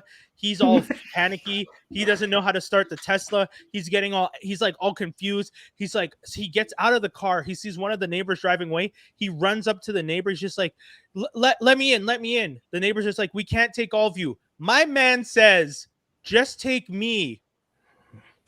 Anisha gets out of the car, says, get your ass back over here. Takes his phone, starts the car because his phone wasn't connected to the car. That's why it didn't start. Everyone starts crying in the car. The husband, the two kids are all crying. She's just like, stop crying, dude. What is this guy? What is this show? Where did we get dropped off in the relationship? I need to laugh at this too. Dude, badly. I'm telling you. With his kids there? Those were his kids, right? With his kids in the backseat. This man is crying, talking about his mistress. I'm like, yo, who wrote this? Gosh. I've never seen anyone write a character like this, and it was jaw-droppingly insane. Honestly, I'm telling y'all right now, this is supposed to be a science fiction show. Watch it just to see Anisha and her husband. It was great. When the meteor started, when all the things started hitting the houses, and their house was the only one not hit, and he goes outside to talk to the neighbors. All the neighbors are like, "Hey, how come your house isn't hit?" And because he's brown, all the neighbors all of a sudden just turn and look at him. When he goes back into the house, he's just like, they all looked at me like I did something. She's just like, you just noticed they're looking at you like you're brown. I was like, yes. I was like, yo, this dude is an idiot. He has been living in a perfect imaginary little suburb, and he does not realize that he lives in a world with no responsibilities either, apparently. This guy doesn't care about anyone but himself. He doesn't care about his kids. He was gonna leave his kids. He tells the neighbor. That's crazy. Can you imagine going up to your neighbor that watched you raise your kids, going up to the neighbor and being like, hey man, can you take me and leave the kids behind? Just, I don't care about my wife and these kids. Just take me to my mistress's house. Can you imagine trying to convince your neighbors to do that? That's intense. I'm amazed Anisha didn't beat his ass with a belt. Why would you call him back to the car? Leave him at that point. Thank you. Did she eat his phone? Sure, but I would have just taken the phone. I would have walked up to him, grabbed his phone, and left him there. Exactly. That's crazy. That's crazy. I know she has the two kids, and it's the world is ending, but I would have no way to stick together through this whole thing. No, the poster for the show is her with the two kids without him. Of course, he's gonna die in episode 2 in a bad way. Horrible way. Horrible. People gonna cheer for that shit. I am looking forward to seeing his death. This is gonna be Apple TV just for this. This show's on Apple TV. Again, Apple TV is doing quality over quantity. Because the morning show, C, Foundation, Invasion, all these shows so far have been pretty. I like C. Season 2 finale of C, I thought was good. Okay. I liked what I saw. The fight between Batista and Momoa, pretty Oh solid. gosh, wow, Those are some pretty wild. Those are some awesome blind wrestling moves. Like, did you guys talk Dune last week? A little bit, yeah. You all saw it. I saw it, yeah. I didn't see it. You still didn't see it. I saw it and Q saw it. Gosh. Okay. That's fine. Also the fact that they announced Dune 2 as if it was a surprise. It's like, like, thanks. We were just gonna watch you lay the foundation and not see the building go up. Yeah, nice. They could pull a Narnia and just never finish it. I guess because they always be doing that to Narnia. Too early. It was just so funny though, because everyone was just like, Dune 2 announced, and all the trades are like announcing, like, and I'm like, guys, we knew this was gonna happen. They released it on HBO Max. You literally saw the kid in the movie have a vision of the future that didn't happen in the first movie. We saw scenes of the second movie in the first movie. They literally filmed it back to back. Like, what do you guys? Oh my god! Actually, they didn't film it back to back, which is why a lot of people were concerned. But yeah, but some of those scenes are gonna get reused in the second movie, like for sure. So, it looked cool. The future, look into the future, and I thought it was Zendaya is gonna be the main focus in the second movie. For sure, she has to be more prominent. Her screen time in this one was like 5 whole minutes. Yeah, that's what that was my one commentary. Her and Batista were not in the movie enough. But it makes sense. I know. Why also makes sense that it's the first movie. It's just, as someone who didn't read the books and didn't know, I expected, like, when you do this much of a press run with Zendaya, and then she's in the movie for 5 minutes, I'm like, things that led me to know there was a sequel, the fact that she's only in the movie for 5 minutes, you don't get her for 5 minutes. How much you gonna pay this beautiful starlet to just be in your movie for 5 minutes? Get the fuck out of here. I think Momoa was a better character in this than he was in Aquaman, to be honest. Yeah, Duncan. He killed the portrayal of Duncan. Yeah. Duncan's a great character. He did a great job. Dave, do you want to talk about DC's biggest fall off yet? Oh God. I'm just gonna say this. So the last episode was the last episode of the fucking season. Thank God. First of all, thank God. Superman. Well, tell me what happened, please. What happened? So basically, such a fucking. I don't think I saw the last episode then, because the last episode I saw. What happens at the end of the episode? At the end of this episode that I'm talking about, they all are like going to travel in a RV. Who's left? Well, Raven comes back. Yeah, so Raven's come at this point. Raven's come back. Donna's come back alive. She's Troa. Somehow Tim. I don't like how Tim Drake just self-imposed himself in this everything. That's what Tim does in the comics. He's like literally like, you're Batman. You're Robin. But like how it happens in this one, I just found it I found it awkward.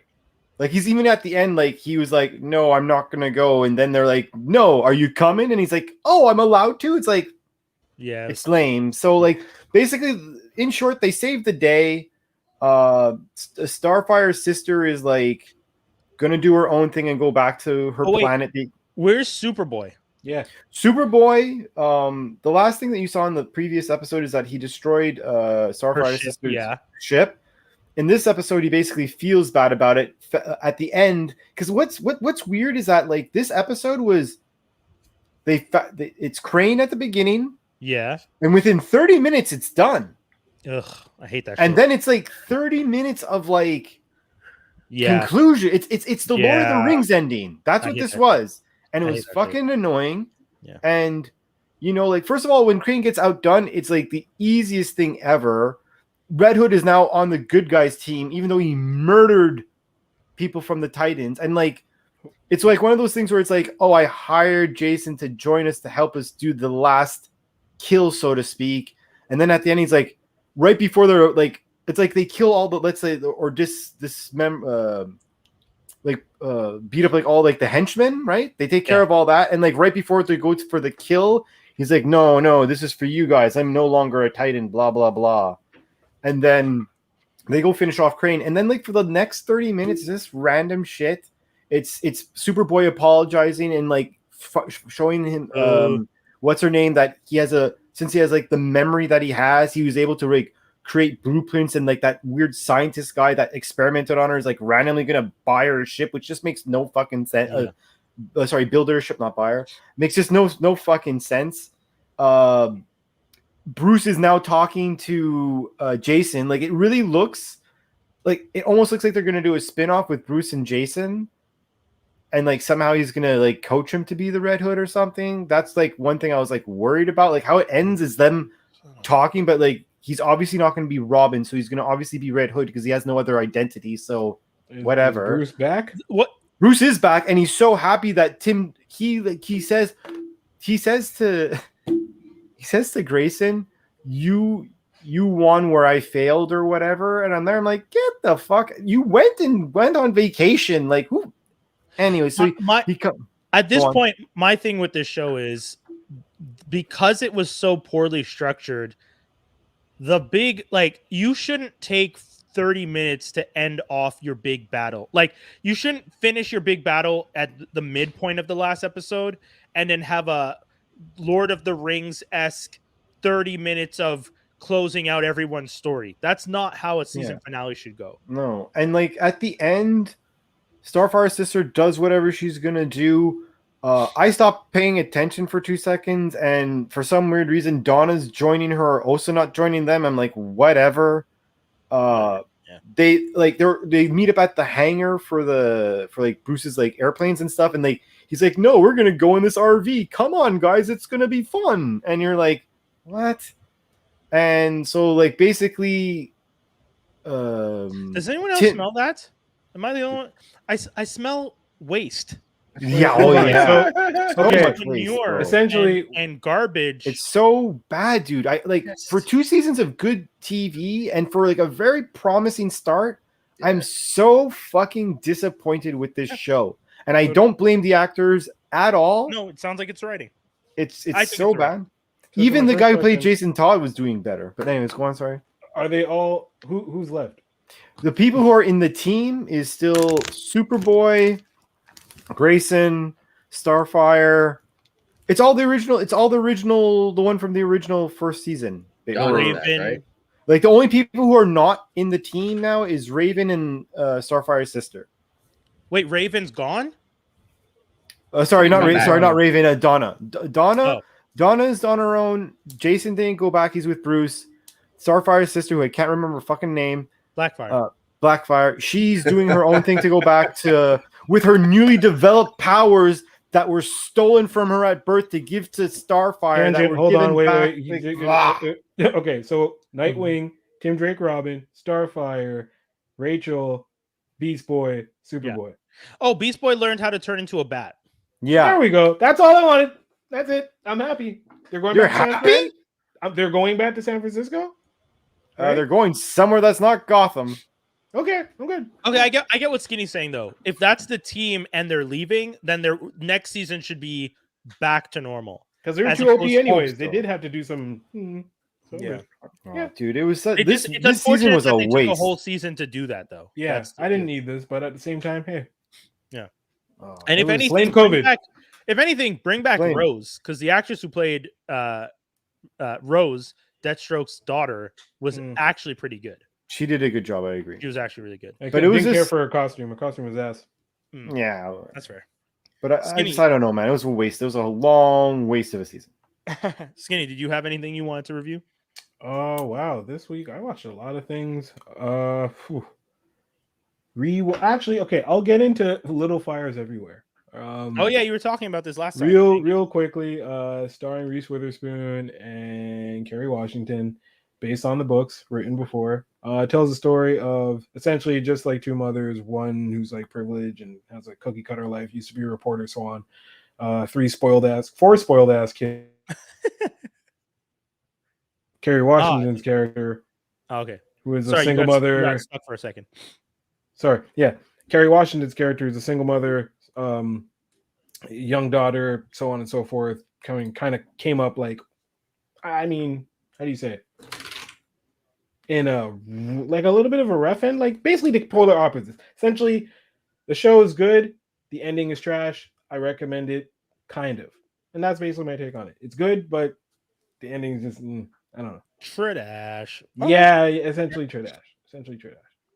Like the main. Okay, one thing I'll comment on is that so the younger girl, Kerry Washington's character, she has a daughter. Of course, she's black. She befriends the Reese Witherspoon's older daughter's friend too. They kind of bring her in. She's always spending time there because she has a crush on like one of the brothers. Okay, she writes a story saying about how because she's like struggling and like a black girl, she couldn't get into this Ivy League like math program, so on and so forth. So that and then the daughter of Reese Witherspoon's character had to write a similar story of like struggle and whatever. But because she's never really struggled in her life, she just stole this girl's story, right? Okay, right. She just stole how her does it story. even make sense? She's white. She writes as if it's not because she's a white, but it's as a perspective because she's a woman. Okay, gotcha. So she flips it that way. However, Reese Witherspoon's daughter is dating the star black dude in the town, and he kind of realizes what she does, and he's like, "But like that's fucked up." She's like, "Yeah, but like I get it, but I said it was sorry. It's not really a big deal." He's like, "Yo, but if you don't see how fucked up that is, and like that's a reoccurring thing, yeah, the whole thing." And like, I mean, it goes in ups and downs. She gets pregnant. Remember when we talked about ignorance, guys? Yeah, this is the story of a young woman who liked to live in her ignorance, and then once the shield was removed, she couldn't pretend anymore. She really couldn't.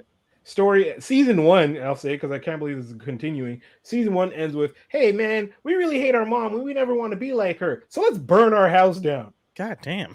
And poor Pacey from Dawson's Creek, who plays the father in this, drives home from a night out. He's like, hey, "Why is my $1 million house burning?" And that's it. That's Joshua Jackson. Poor Joshua. But yeah. Good old Joshua. Good old Joshua. Wild. Okay, folks. Did you guys watch Lock and Key? Not yet. Season 2? Not yet. Okay. I need to, considering that's the one trade that I read back to front nonstop, I need to watch that. Catch up like Mayo because I want to watch it. Yeah, I'm gonna watch it. Sorry, because I want to talk about it. It's good. Insecure is back, by the way. If you guys are looking for another show to check out, Succession is back. There's a lot of shows that are back. There's a lot of crap shows that are back too, so we won't even talk about those. But check out the good shows. Guys, you know what time it is. Geek News and Rumors. Fun fact, and I don't know if it's just me, but if you Google Geek News and Rumors, I think Geektastic comes up first. Oh, cool. That's pretty sweet. Xbox reportedly developing a Wu-Tang Clan themed RPG. What? Oh, that's a reach. Oh, that is such a wild one. When I saw that article, I was just like, but why? Like, I'm not mad at it, but I was just shocked. Like, this is the RZA's behind it. He always is behind stuff like this. I guess, yeah. Mind you, the game Shaolin Monks wasn't a bad game. That was a pretty hard fighting game. So, okay. A lot of people in the comments I saw were saying like, "Yo, it better be like Def Jam Fight for New York," or I was like, "But that's not really what." It's not an RPG, guys. Yeah, I was like, I don't know what you guys are talking about, but fools.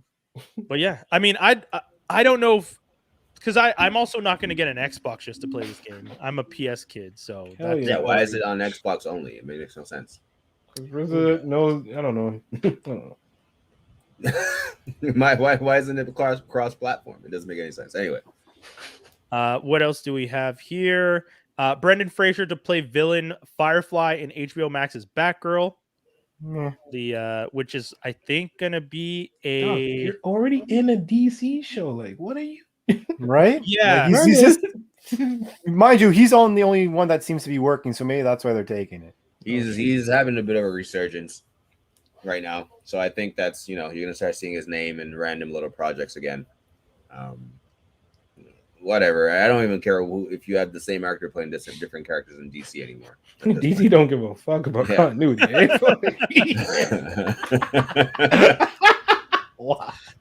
I mean, Marvel does it too, though, right? But they usually bring back someone who played an obscure character enough that that character is not coming back, or to at least make sure the person's skin was blue or some kind of thing. Yeah, they're not gonna girl in Eternals.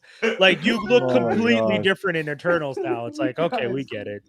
Even though I still don't like that, it's like, again, your pool of actors doesn't need to be someone who was already a pretty big character in one of your other movies. Maybe she's not a lead, but good. She is a good. She is a Gemma Chang, I think is her name. Gemma Chang. She is a good actress. It's just you literally were in it. Anyways, that's fine. Fine. What did we get here? I just clicked on IGN. Dr. J reportedly making new music for Grand Theft Auto. Is this the trilogy remaster, a GTA Online expansion, or something else? I guess we're gonna have to find out. But it sounds like Dr. J is gonna be making some new music for the games. I'm guessing more just beats. I don't imagine he's gonna actually make music. And also, I'll say this: if you guys were gonna tap someone to make music for video games, why not T-Pain? Yeah, right. Isn't T-Pain full on in this business right now? Like that man is full on about the video game business. Like he's on Twitch. He talks about them. He even has his free, royalty-free content that you're allowed to use for the streaming. As a creator, yeah. Like to me, that just seems like a home run as someone you would work with. I don't get it. Right. Yeah, I don't know. I feel like T-Pain just never got the respect like that in the industry. At the end of the day, right? That's what it looks like. It's feeling like these days, anyway. He's super talented, knows what he's doing, but I don't know if his like personality really meshed with the way the industry really truly is. He's almost too real for it in some cases. Oh, telling the truth, you mean? Yeah, exactly. Not letting people manipulate you, take advantage, try and steal your stuff. Probably not being fake in meetings like most people are. Right? Yeah. And you know, that's those kind of things, unfortunately. I mean, if you're not super money hungry, those are the kind of things that you have to realize that like certain people are just willing to do certain fake things in order to get money. And I gotta say this though. One of my favorite stories about Nina Simone is that she pulled a knife on one of the executives in a meeting when she realized they were trying to take her money. And when she was being interviewed one time and asked about it, she's just like, "Yeah, I pulled out a knife. I was trying to make it clear you're not stealing my money." And I was like, "Yo, that is fucking amazing.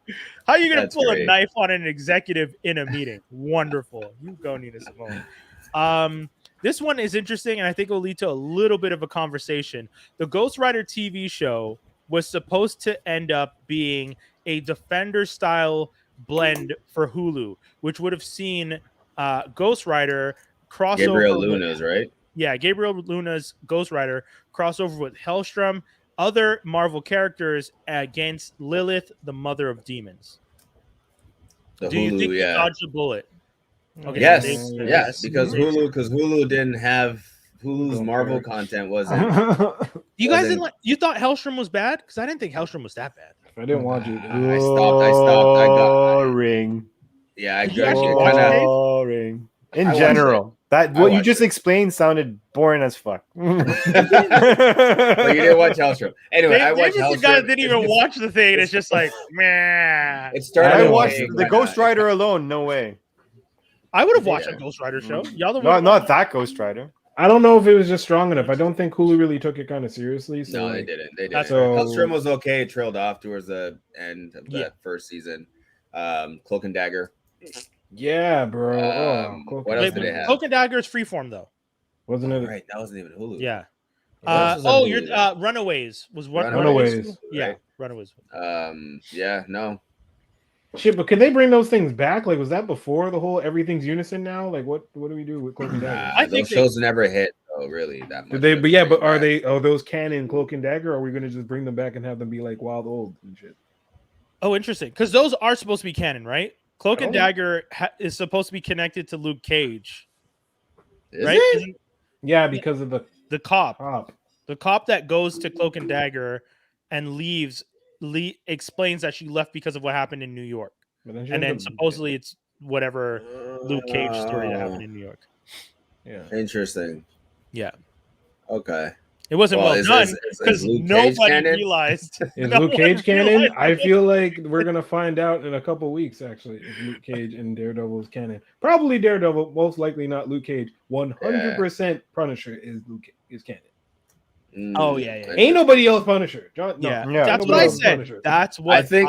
They know if they are gonna bring a Punisher back, they would be setting themselves up for some backlash if they don't use John Barenthal. Of course, he's Punisher.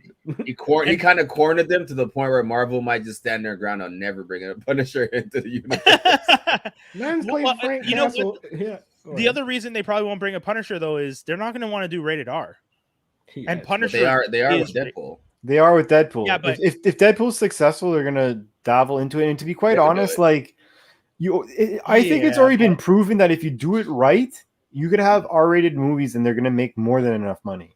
Oh, it's not the money. It's Yeah, that it's not the money. Disney likes a certain image. And Yeah. so far, Disney has been clean.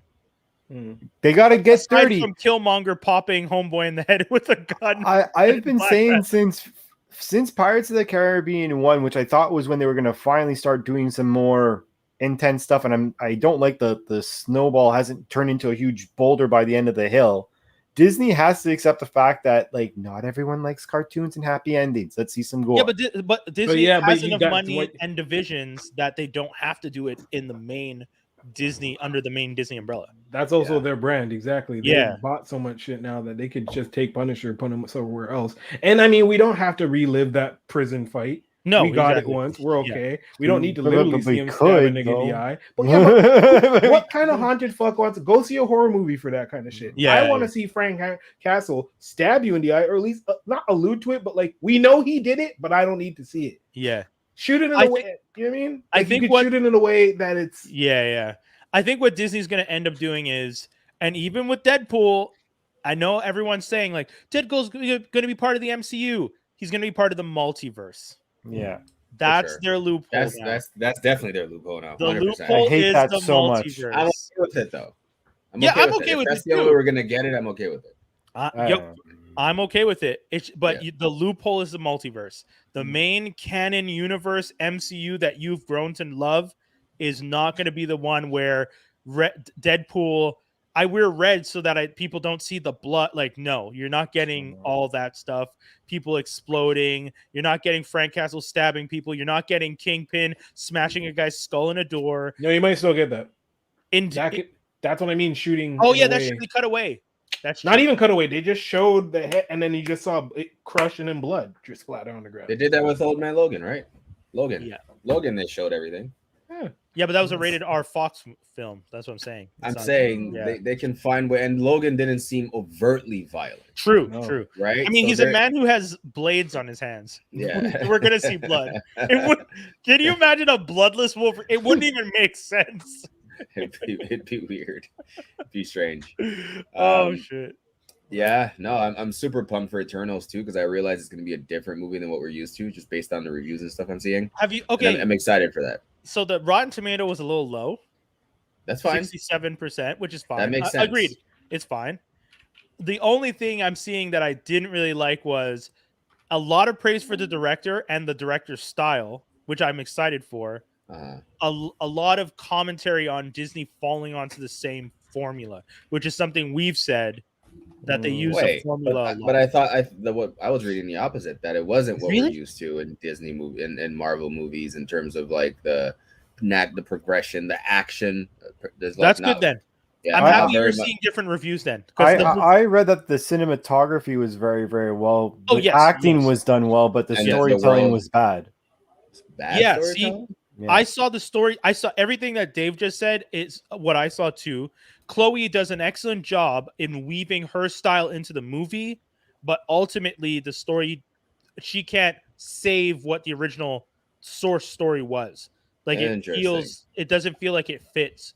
And I was just like, oh, that's unfortunate to hear. But I am looking forward to the cinematography. I'm looking forward to the story.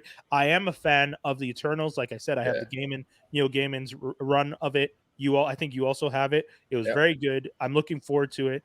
I think honestly, the more I hear or see from trailers now, it's looking like more of a Kirby thing too. That's why I feel like people aren't connecting with it as much, because it's just more of a world building. It's like watching a play. Yeah. Right. But I'm excited for the fact that, like, exactly. I guess pretty much what you're saying. Yeah. So I could see why Marvel fans and people who are used to heightened, let's go get them, they are going to be testosterone. Exactly. Thor: Love and Thunder. Give me a hammer and a bulked up Christopher Hemsworth or whatever. But I'm glad. If that's the case, then I'm glad that they're not sticking to the formula and they're like trying to do something different, taking a risk. Because that to me shows that they're willing to. They're not gonna. I might not get bored of Marvel in a few years. That's good. Yeah, they have to move away from different directions. Especially because the next couple of movies, big movies that we want, are all team based. So we need to see them really ramp up the ability to tell stories with teams where everyone is getting solid storytelling. If we're gonna have X-Men and Fantastic Four, we need. That's funny that I just realized Eternals is them testing the waters on really solid team story building. Yeah, and just kind of like, well, these are like obscure characters. They may never need to bring Eternals back into the picture. Yeah, right. This is kind of like, but if we do, people like this or the response, then and we know what to tweak and fix along the way to deliver a story the way we want to tell it. This is just like a testing. This is their Iron Man. Yeah. One. I still don't care for this movie. I don't think anyone really does. I don't think, right? Because they're obscure characters. I bought my tickets already, but I just bought my tickets because I wanted to go get them early. I'm going on. I think I'm going November 9th. So I'm waiting for it to come. I'm not. Yep. Still waiting. Yeah, you're not gonna do theater for it? How? What do you mean? There's a baby involved. I can't. How true. Yeah, that's true. That's fair. Yeah, see, this is what happens when you forget. Oh yeah, you got a kid. I got a kid. You got a life to take care of. Yeah, kind of. You and the missus can't just decide. One piece of and then it's over, and I gotta leave because I was like, well, nope, I don't feel safe anymore. Sorry. Yeah, that's fair. All right, man. I mean, that's pretty much it. That's the whole show, folks. Anything special y'all want to tell the people? I would like to say thank you to Brian, everyone who showed up that was fun, man. On the weekend for the Squared Idea Meltdown event. Thank you, Brian. You did an amazing job of emceeing. Thanks for everyone who helped out and who helped cook it up. And thanks for everyone who enjoyed it. Yeah, man. It was fun times. Yeah, a lot of cool titles. A lot of cool titles. I'm actually looking forward to all these Squared Idea titles that you guys are coming up with. I think R and Kian's Excelsior sounds super cool, super interesting. So I'm looking forward to that. Shout out to Nerdstock for being one of the sponsors and coming through. It was a lot of fun. And I think a lot of the videos are up on the Squared Idea Facebook, right? So if people want to check out some of the stuff, they can check it out. And then don't forget that Shanks Events is going to be doing their Nerd Stock event in 2022. So we're going to have more information for that soon. That's pretty much it, though, guys. That's the whole show. We want to thank y'all for tuning in. And make sure you subscribe to the YouTube. Whenever you have a chance, go check it out and let it hit that subscribe button and then click the little belly thing so that you get when we do the things. And check out my mini review of the Batman trailer. I did a little thing, a review, a reaction, and then commentary.